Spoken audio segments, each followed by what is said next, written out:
Permettez-moi tout d'abord de vous rendre hommage, monsieur le maire, à vous, une fois, à vous, mais aussi et surtout à toutes les forces de sécurité, les bénévoles, toutes celles et ceux qui ont œuvré pour permettre le bon déroulement de l'Euro 2016 à Marseille, qui n'a été terni que par les violences ponctuelles qui ont émaillé l'ouverture du premier match et qui, heureusement, ne se sont pas renouvelées pendant la durée de la compétition. Au-delà, on pourrait se réjouir d'avoir reçu l'Euro 2016 dans un stade Vélodrome rénové et transformé, le plus beau stade de France, en effet. Mais l'incurie de votre majorité à gérer ce dossier, ça a été bref, oui, mais ça ne méritait pas davantage.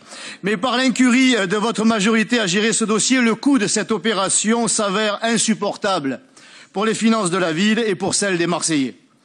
Aujourd'hui encore, vous demandez aux Marseillais de mettre la main à la poche pour, dans le cadre du budget supplémentaire, verser 398 000 € supplémentaires à la subvention de 15 300 000 déjà actée au budget primitif et qui s'impute sur la section de fonctionnement alimentée, bien sûr, par les impôts.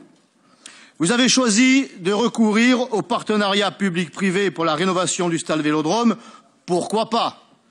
À condition que le contrat soit équilibré et que les risques soient maîtrisés, ainsi que la Chambre régionale des comptes l'a souligné dans l'examen très approfondi auquel elle s'est livrée sur le montage du dossier.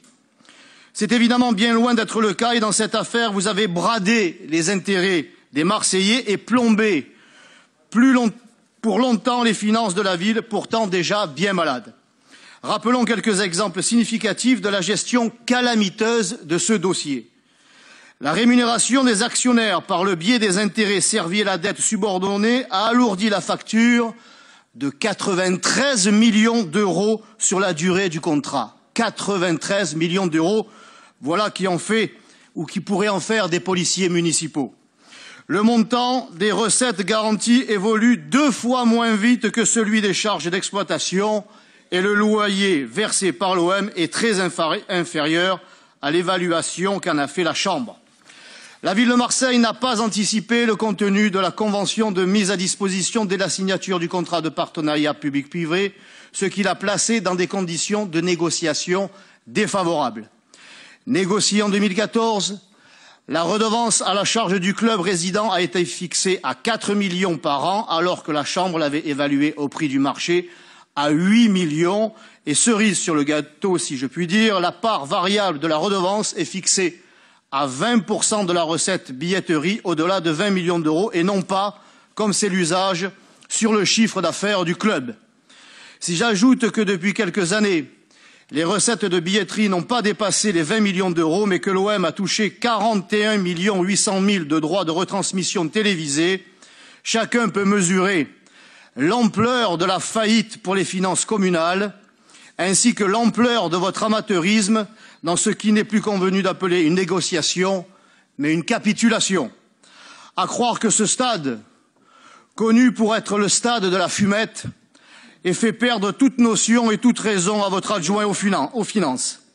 À titre de comparaison, le club de football de Lille verse une redevance de 4 700 000 € et celui des Girondins de Bordeaux de 3 850 000 € après avoir versé un apport initial de 20 millions €. Ces redevances fixes sont assorties d'une part assise sur le chiffre d'affaires des clubs. Quant à l'Olympique lyonnais, il est propriétaire du stade qu'il a fait construire à ses frais. Vous vous êtes fait balader, monsieur le maire, vous et votre capitaine, monsieur Blum, convaincus qu'il remplirait les caisses en pariant seulement sur les résultats à venir d'une équipe dont on connaît, et depuis des années, le talent et l'implication sur le terrain. C'est ainsi qu'en 2015, vous avez dû non seulement augmenter les taux d'imposition de 4,9%, mais vous avez également supprimé tous les abattements. Vous avez une nouvelle fois activé le levier fiscal, la matraque fiscaliste, devrais-je dire, avec laquelle, pour le malheur des Marseillais, vous avez pris l'habitude de corriger vos erreurs de gestion. Car contrairement à ce qu'affirment vos amis socialistes, je dis vos amis, car ils ne sont jamais en retard pour vous apporter les voix dont vous avez besoin pour être réélus et ils le feront sans doute encore dans quelques mois, et réciproquement, le dossier Stade Vélodrome n'est et ne sera malheureusement pas la seule cause de la faillite des finances de Marseille. Aujourd'hui encore, pour alimenter les caisses, vous avez décidé d'augmenter les droits de stationnement sur voirie. Quant au naming d'Orange, parlons-en, puisque sur ce sujet, vous avez été d'une discrétion inhabituelle et pour cause.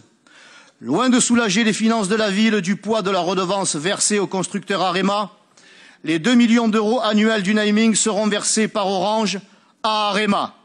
Les Marseillais n'en verront donc pas la couleur. En termes footballistiques, c'est ce qui s'appelle se faire marcher dessus. C'est subir coup sur coup un petit pont et le coup du sombrero. Cela ne vous dit sûrement pas grand-chose, monsieur le maire, mais les footeux me comprendront. Aujourd'hui, le rachat de l'OM par Frank McCourt, annoncé à grand renfort de conférences de presse et de déclarations tonitruantes, ouvre selon vous de nouvelles perspectives. Pourtant, il semblerait qu'encore une fois, vous avez raté le coche. Il est invraisemblable que vous n'ayez pas profité de la revente de l'OM pour au minimum, et à défaut de proposer la vente du stade, imposer comme un élément de la transaction l'augmentation à 8 millions d'euros du montant de la redevance, valeur estimée, rappelons-le, par la Chambre régionale des comptes pour l'occupation et l'exploitation du stade par l'OM. Il est tout aussi invraisemblable qu'un homme d'affaires avisé, même milliardaire, n'intègre pas dans son business plan le montant de la redevance qu'il devra acquitter. Je vous rappelle que l'Olympique lyonnais est propriétaire de son stade sans droit de construction aux alentours. Il y a donc fort à parier que des négociations occultes se déroulent dans la plus grande dissimulation, la plus grande discrétion. Il est donc vraisemblable que cette discrétion cache un prochain recul. Qu'en est-il vraiment, monsieur le maire?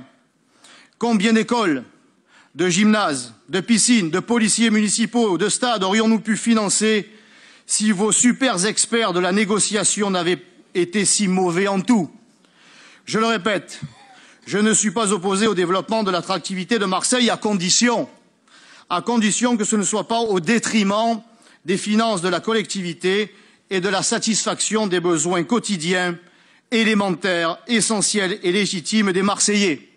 Ces Marseillais qui ne passent pas 1,7 nuitées par an à Marseille, mais qui y vivent et qui, pour 25% d'entre eux, y survivent 365 jours par an. Notre groupe votera contre, bien évidemment, ce rapport. Bien sûr.